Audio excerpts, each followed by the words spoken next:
Today we're going to talk about transversals and parallel lines. First, we're going to look at a couple definitions. The first definition is parallel lines, and those are lines in the same plane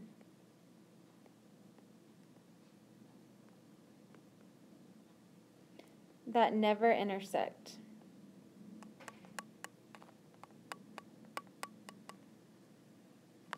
The next one is going to be a transversal, and that is a line intersecting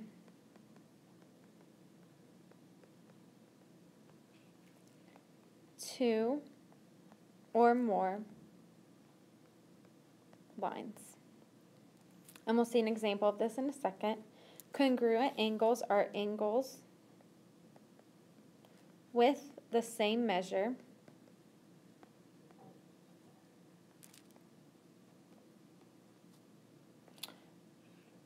Vertical angles are angles formed when two lines cross, making opposite angles congruent. And then you have supplementary angles, where are angles that equal 180 degrees. So these are the main definitions we're going to use as we're working through transversals and parallel lines. The first thing we want to look at is this diagram right here. This is an example of a transversal with parallel lines. So you see R and S are parallel lines, and T is a transversal that is going to cross through both of these lines. We are going to talk about how these angles relate to each other and how, given one angle, you can find all of the measures of every other angle. So first we're going to look at corresponding angles. And if we look back, corresponding angles are going to be angles that are on the same side of your transversal and in the same spot on the parallel lines. So we're going to look at number 1. So angle 1, its corresponding angle is going to be angle 5. And if you see that, they fall on the same side of this transversal and in the same spot on these parallel lines. So angle 1 and angle 5 are corresponding. Now we're going to look at another example, and we're going to look at number 4. Its corresponding angle is going to be the angle on the same side of this transversal and the same position to the parallel line, which is 8. So angle 4 and angle 8. Now I'm going to erase some of this. We're going to look at the other side. So I'm going to give you one, and then I want you to decide. So if we look at angle 2, I want you to go ahead and write down, what do you think its corresponding angle is? I'm going to give you a second, so go ahead and write that down. If you haven't written it down, go ahead and pause it while you figure it out, because I'm about to write the answer.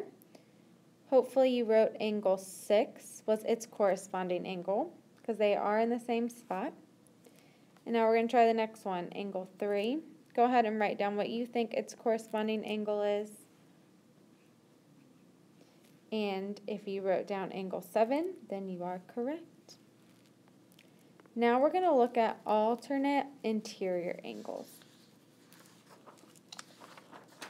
So, alternate interior angles mean that it's going to be on the inside of your parallel lines. So we're going to be working with angles 4, 3, 5, and 6.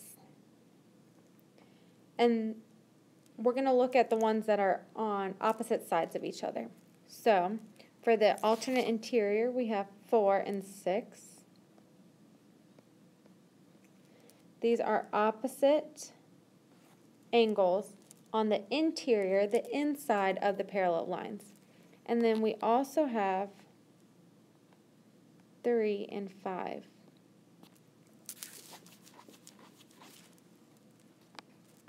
So we're going to look at one more. There's one more that we didn't write down, that I did not put on your sheet that I just realized. So I want you to go ahead and write this down. You want to write down alternate exterior angles.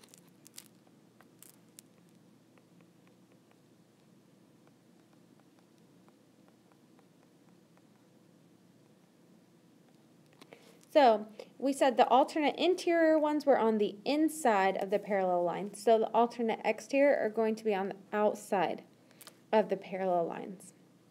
And so you want the angles that are on the opposite side. So if we look at the first one, if we are looking at number 1, the alternate exterior one is going to be the one that is on the outside opposite. So that's going to be 7, so angle 1 and angle 7. And then we also have angle 2 and angle 8.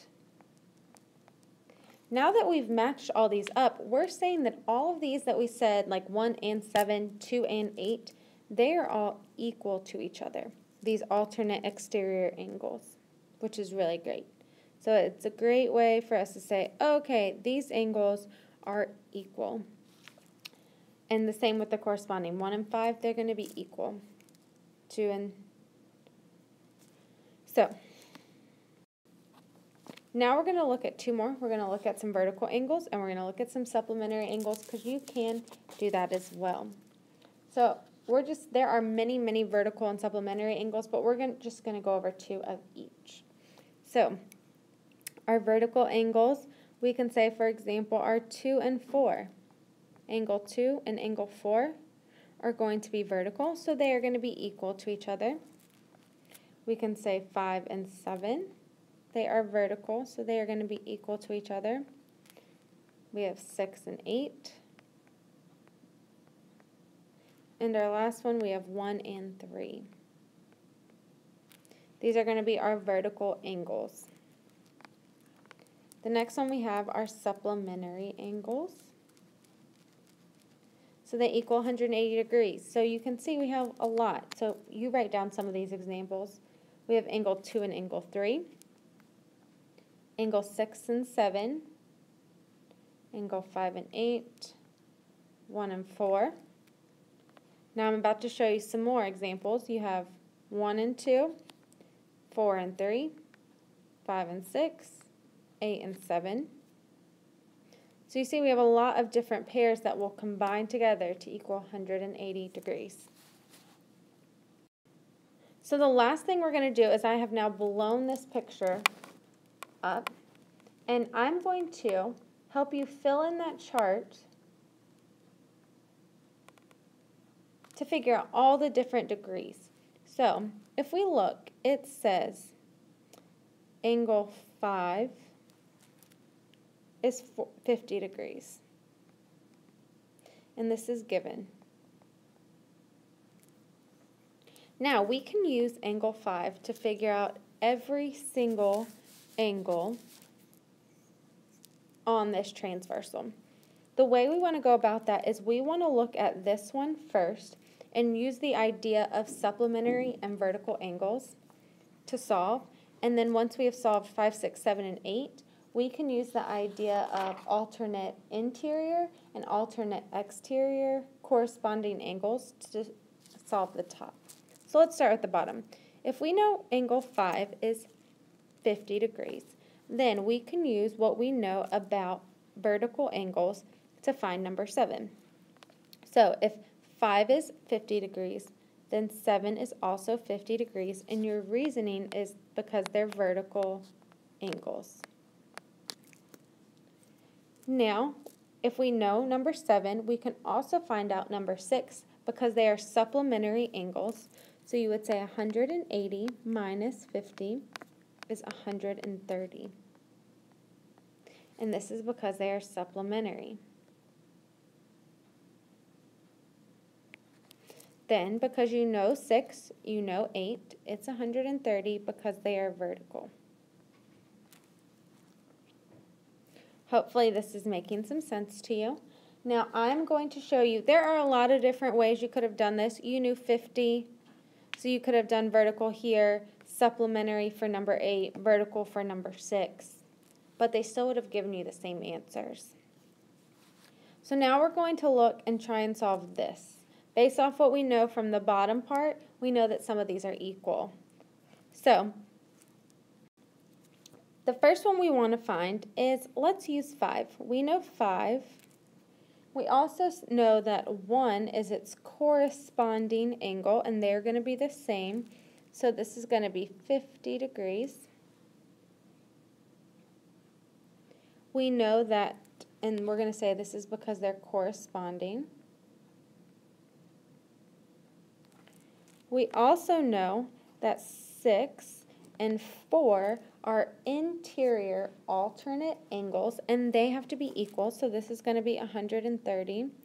So I'm going to put alternate interior.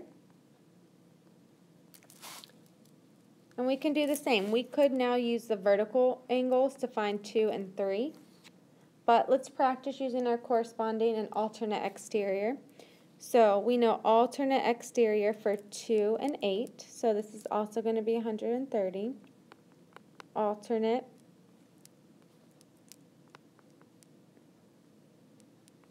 exterior. And then because of corresponding, we know 7 and 3 is 50.